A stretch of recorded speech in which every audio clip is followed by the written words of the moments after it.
사랑하는 벙커원교회 교우 여러분, 행복한 아침 맞고 계십니까? 오늘도 하나님의 말씀을 통해서 새 힘을 얻는 시간 보리떡 시작하겠습니다. 8월 19일 목요일 아침이 밝아오고 있죠. 오늘 함께 볼 말씀은 열왕기상 8장 37절에서 40절까지입니다. 재앙을 깨닫고 기도하거든, 이런 제목인데요. 제가 본문 낭독하겠습니다. 이 땅에서 기근이 들거나 역병이 돌거나 곡식이 시들거나 깐부기가 나거나 메뚜기 떼나 누리 떼가 곡식을 갉아먹거나 적들이 이 땅으로 쳐들어와서 성읍들 가운데 어느 하나를 애워싸거나 온갖 재앙이 내리거나 온갖 전염병이 번질 때에 주님의 백성 이스라엘 가운데 어느 한 사람이나 혹은 주님의 백성 전체가 재앙이 닥쳤다는 것을 마음에 깨닫고 이 성전을 바라보며 두 팔을 펴고 간절히 기도하거든. 주님께서 계시는 곳 하늘에서 들으시고 판단하셔서 그들을 용서해 주십시오. 주님께서는 각 사람의 마음을 아시니 주님께서 각 사람에게 그 행위대로 갚아주십시오. 주님만이 모든 사람의 마음을 아십니다. 그렇게 하시면 그들은 주님께서 우리의 조상에게 주신 이 땅 위에서 사는 동안 주님을 경외할 것입니다. 아멘. 성전이 완공되자 솔로몬은 드디어 역사적인 봉헌 예배를 드립니다. 그리고 기도를 올립니다. 야훼의 법궤, 즉 십계명이 새겨진 돌판 등을 담은 법궤를 아비나답에서 예루살렘으로 모셔왔다가 드디어 성전에 놓게 된 상황입니다. 아니, 야훼의 법궤, 이거는 이스라엘 민족에게 있어서 정체성, 자긍심의 원천인데 그게 왜 아비나답에 있었을까? 블레셋이 침공해서 약탈해 갔다가 이제 법궤가 그 블레셋에서 신상을 파괴하고 피부병을 돌게 하는 등 재앙을 일으키니까 블레셋이 뜨거워하면서 이 법궤를 아비나답에 갖다 놓은 겁니다. 그리고 내뺀 거예요. 하나님은 하나님의 시간과 하나님의 장소에서 역사하십니다. 만약 그렇게 하나님이 지정하신 시간과 장소를 역행해서 다른 곳에 두었다가는 하나님은 반대하시고 저지하십니다. 사실 성전은 솔로몬의 아버지 다윗이 세우고 싶었습니다. 그것이 통일 왕조를 이루신 하나님께 감사하려는 마음에서입니다. 그러나 하나님은 다윗에게 청천벽력 같은 말씀을 하세요. 너는 성전을 지을 수 없다, 이렇게 말이죠. 그리고 성전을 완공하는 것은 후손의 몫이 될 것이다, 이렇게 말씀하셨습니다.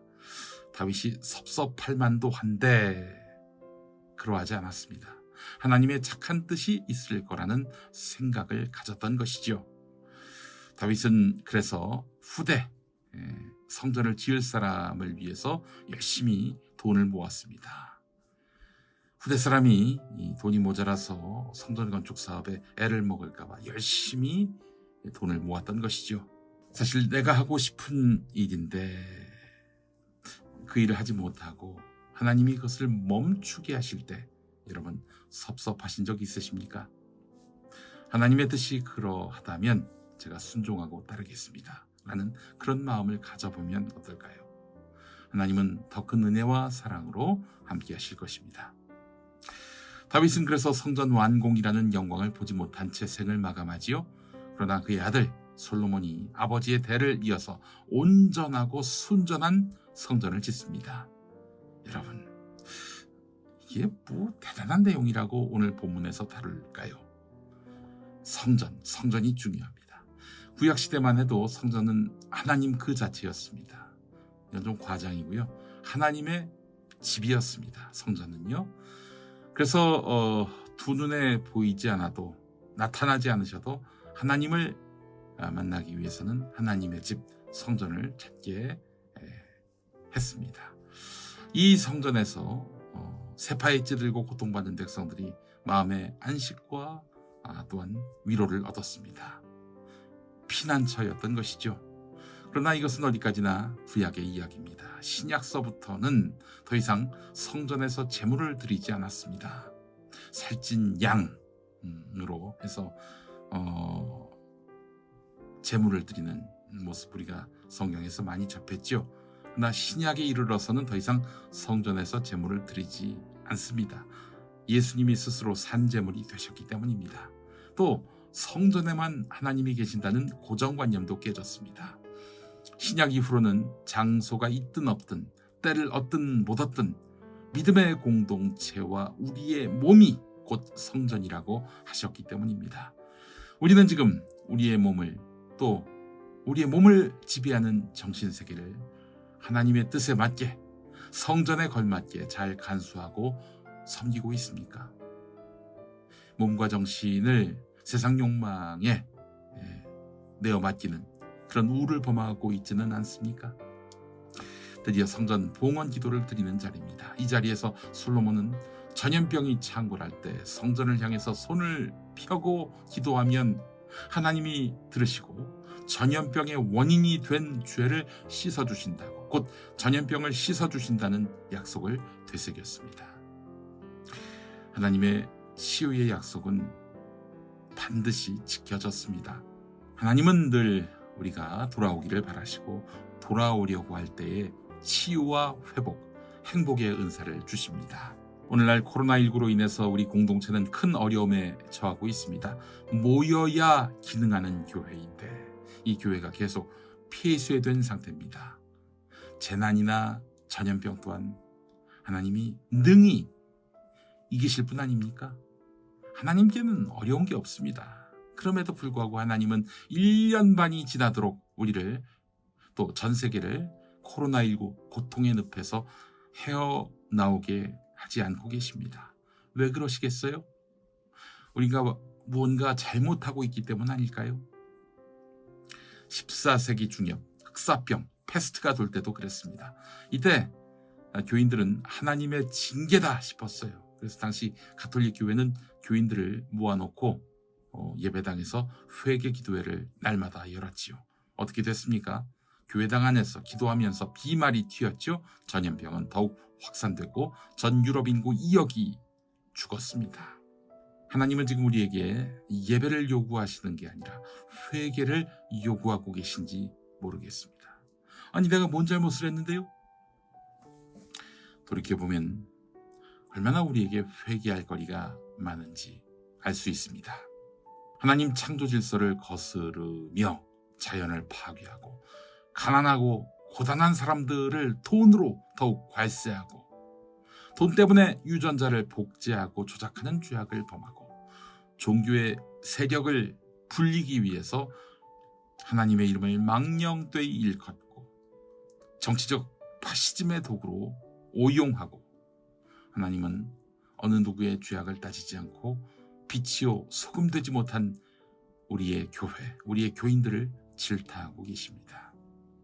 근데 모든 사람이 자신의 마음의 재앙을 깊이 깨닫는다면, 곧 자신이 죄를 저질렀음을 인정한다면 하나님은 다시 마음 문을 열고 우리를 용서하시고 회복시키실 것입니다.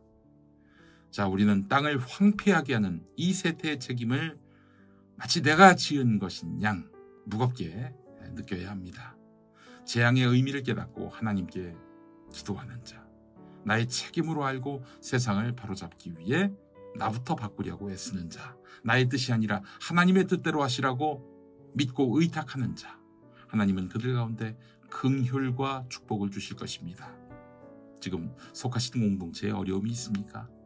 내 삶에 새로운 갈 길이 보이지 않습니까? 나를 하나님의 뜻에 맡겨 사는 삶을 살아보시면 어떨까요? 이런 재미있는 예화가 있습니다. 어느 마을의 농부들이 하나님께 기도했습니다. 하나님, 우리가 원하는 대로 1년만 날씨를 변화시켜 주세요 라고 기도했습니다. 하나님이 그래 좋다, 1년 동안 너희 원하는 대로 날씨를 변화시켜 주마 라고 하셨어요. 그래서 농부들은 자기들의 경험에 의해서 하나님께 요구했습니다. 하나님, 지금 비를 주세요. 하나님, 지금 햇빛을 주세요. 하나님, 지금 바람을 주세요. 네, 가을이 돼서 들판에 곡식이 잘 익었습니다. 추수를 했습니다. 신나게 추수를 했어요. 탈곡을 했는데 이게 웬일입니까? 막상 탈곡기에 넣어서 탈곡을 해보니까 알곡이 없습니다. 아니 하나님, 왜 알곡이 하나도 없습니까? 농부들은 의아해서 물었습니다. 그러자 하나님께서 대답해 주셨습니다. 나는 너희들이 원하는 대로 다 해주었다. 비를 원할 때는 비를 주었고 햇빛을 원할 때는 햇빛을 주었고 바람을 원할 때는 바람을 주었다. 그런데 너희가 언제 나에게 알곡을 달라고 했느냐? 너희들은 알곡을 달라는 말을 한마디도 하지 않았다. 그제서야 농부들은 자신들의 경험에 의해서 하나님께 주문하는 것보다 모든 것을 하나님께 맡기고 하나님의 선하신 뜻대로 구하는 것이 가장 옳다는 것을, 가장 좋다는 것을 깨달았습니다. 네, 그래요. 우리 모두 하나님의 선하신 뜻을 믿으면서 그분께 온전히 의뢰하고 의탁하는 삶을 살았으면 합니다. 함께 기도하시겠습니다. 은총의 하나님, 우리가 이 땅에서 하나님의 창조 질서를 지키며 살게 해 주옵소서. 아울러 주님의 뜻에 나를 맞추는 순종의 삶을 살게 하옵소서. 이로써 코로나19 팬데믹을 능히 이겨 주옵소서. 우리를 이끄실 예수 그리스도의 이름으로 기도합니다. 아멘.